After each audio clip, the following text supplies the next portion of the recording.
You're right. Okay, I take back my answer. Adria's right. She's always right. What's the biggest difference between the real you and your occupation? By the way, my name is Gary Johnson, and I'm a fake hitman. I think in Anyone But You, and I love that movie so much, and I love Sydney, but in this movie, you get to see so many different versions of Glenn. He plays different characters, and you get to see him in a different light and really see him as an actor, and he just kind of touches the surface of what he's capable of doing. And that's really exciting. I mean, I'm excited to see what you continue to do. You're so welcome.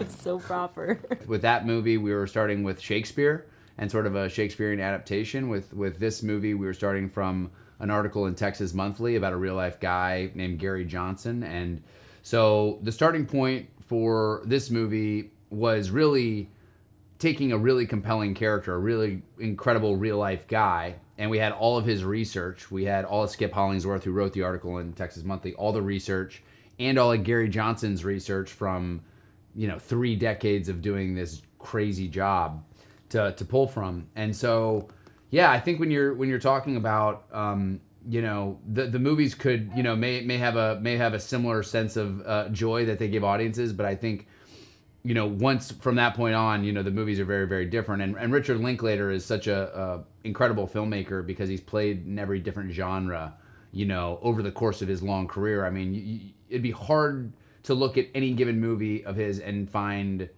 that another filmmaker could play in as many different sandboxes as he could and do it so damn well. So I think the incredible moment for our movie is that we have a filmmaker who's played in all those sandboxes, and when you look at all the tonal mishmash that's in our movie, all that infuses into this movie, and it still works in an amazing way because of Richard Linklater. I realized not everyone fantasized about the same hitman.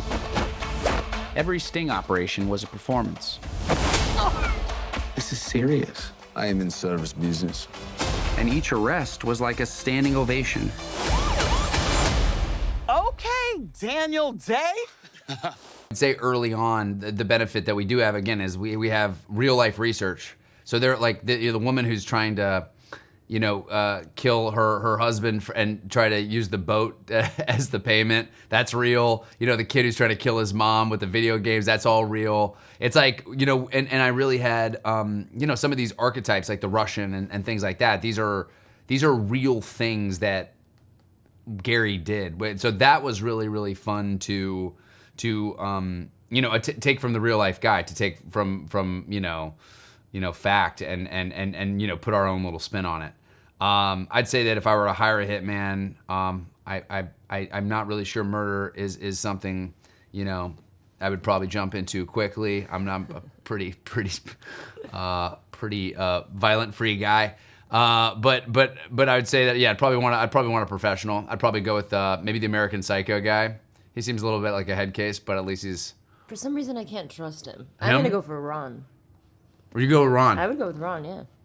I'm into it. Ron, he's the most trustworthy one out of all. You're right. He's got character. You're absolutely right. He's got character. The hitman with the heart of gold. Yeah. You're right. Okay, I take back my answer. Adria's right. She's always right. My name is Gary Johnson, and my simple question for you is, who is your hitman?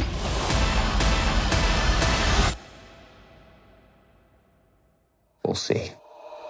Oh Lord, please don't let me be misunderstood.